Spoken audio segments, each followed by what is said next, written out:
एक बार श्री हनुमान जी ने अपने नाखूनों से पत्थरों पर रामायण लिखी। जब रावण मर गया, राम जी राजा हो गए, वाल्मीकि जी ने पहले रामचरितमानस नहीं थी, वाल्मीकि जी की केवल रामायण थी। तो हनुमान जी के मन में आया कि हम तो 24 घंटा साथ रहे, तो बहुत से प्रसंग इन्होंने लिखे नहीं, उल्टे फुल्टे कर दिए, हम अपनी लिख करके दुनिया को बताएंगे कि राम जी कैसे।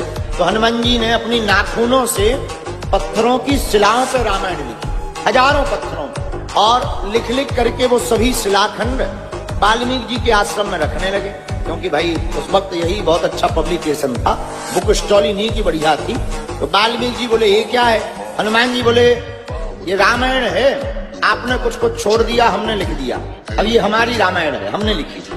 वाल्मीकि जी ने हनुमान जी की रामायण पढ़ी, तो उन्हें पूरी रामायण पढ़ने के बाद ये पता चला कि जहां हनुमान जी की रामायण अगर प्रेषित हो गई और प्रचार हो गई, तो वाल्मीकि जी सोचने लगे हमारी रामायण को तो कोई पूछेगा नहीं, हमारी तो बहुत छोटे लेवल की है, इनकी तो बहुत गजब ही है। तो वाल्मीकि जी ने एक दिन हनुमान जी के चरण पकड़ लिए। हनुमान जी बोले कहो। वाल्मीकि जी बोले महाराज पहले वरदान दो, वचन दो कि हम जो मांगे सो दोगे। हनुमान जी बोले हमने वचन दिया, मांगो।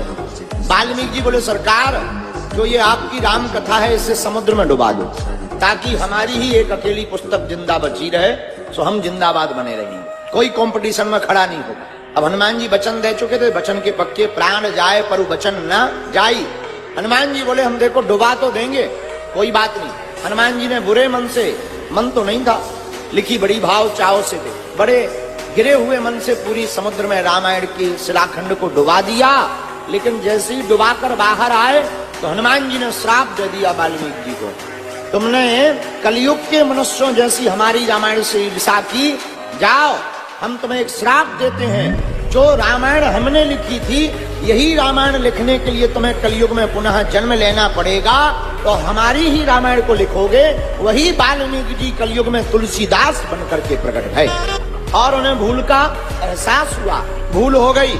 तब हनुमान जी ने कहा चिंता मत करो, तुम्हें जन्म तो लेना पड़ेगा कलयुग में, लेकिन तुम्हें माया बिल्कुल भी स्पर्श नहीं करेगी, हर पल हम तुम्हारे साथ रहेंगे। तो तुलसीदास जी का जब चरित्र पढ़ो तो पूरे चरित्र में ये पता लगता है कि इन्हें माया तो जकड़ती रही पर पकड़ती नहीं रही। माया जकड़ती तो रही पर पकड़ नहीं पाई। शादी हुई और शादी के बाद इतना प्रेम लोगाई से हुआ तुलसीदास जी का कि वो अपने मायके गई, इन्हें इतनी याद आई कि रात को ही अपनी गैया बचिया को बांधकर पत्नी के मिलने के चक्कर में शाम को ही ससुराल चल पड़े। सुबह लुगाई गई, शाम को जे पीछे से। भयंकर बारिश का मौसम, पानी बरस रहा, नदियां उफान पर।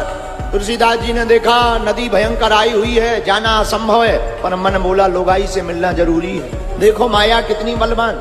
फिर क्या, आई हुई नदी में ही गोता मार दिया, जो होगा देखा जाएगा, जय सिया राम। कूद गए नदी में, डूबने लगे।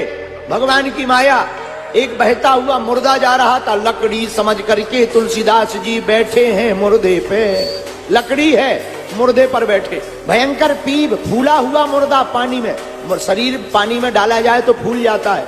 भयंकर पीप, दुर्गंध, लेकिन पत्नी की इतनी याद कि दुर्गंध भी सुगंध लग रही। कितनी खतरनाक है ये माया। मुर्दे के ऊपर बैठकर तुलसीदास जी पार गए। अब पार गए ससुराल, दीनबंधु पाठक के घर पर रत्नावली नाम की कन्या से इनका विवाह हुआ था। ससुराल के मकान में पहुंचे, ऊंची अटारी, मकान बंद, दरवाजा कौन खुलवाए, खुलवाएंगे ससुर जी पूछेंगे क्यों आए हो।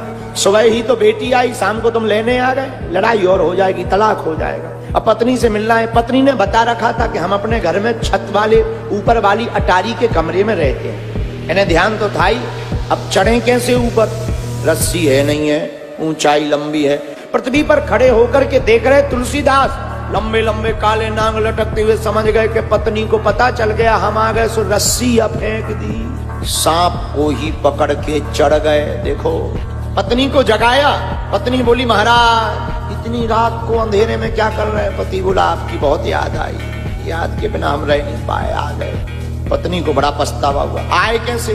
पूरी कहानी बताई। जब शरीर का हाल देखा, मुर्दे के खून को लथपथ देखा, मुर्दे के खून लगा, दुर्गंध आ रही। अरे राम राम राम राम, आपको दुर्गंध नहीं आ रही?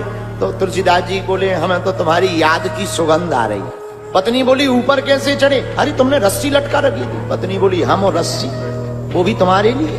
दिया सलाई जलाई, पुराना जमाना, दिया जलाई ली, प्रज्वलित किया, दीपक जलाया, तो जला के देखा काले काले नाग लटक रहे। बोले जय हो महाराज। तुलसीदास जी बोले देखो कितना प्रेम करते हैं, पर धन्य है पत्नी। पत्नी ने कहा महाराज जितना तुम हमारे इस हाड़ मांस के पुतले से प्रेम करते हो, इससे आधा भी प्रेम अगर रघुनाथ से किया होता तो आज रघुनाथ जी तुमको प्राप्त हो गए।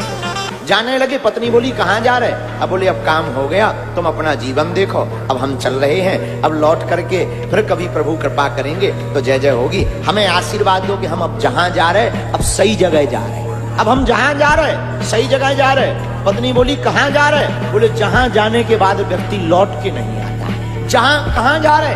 बोले जहां सबको जाना चाहिए हम वहां जा रहे। हम वहां जा रहे हैं जहां बड़ी देर से जा रहे हैं। जाना पहले चाहिए था, प्रभु के दर पर हमें पहले आना चाहिए था। वासना की जगह अब उपासना के पास जा रहे।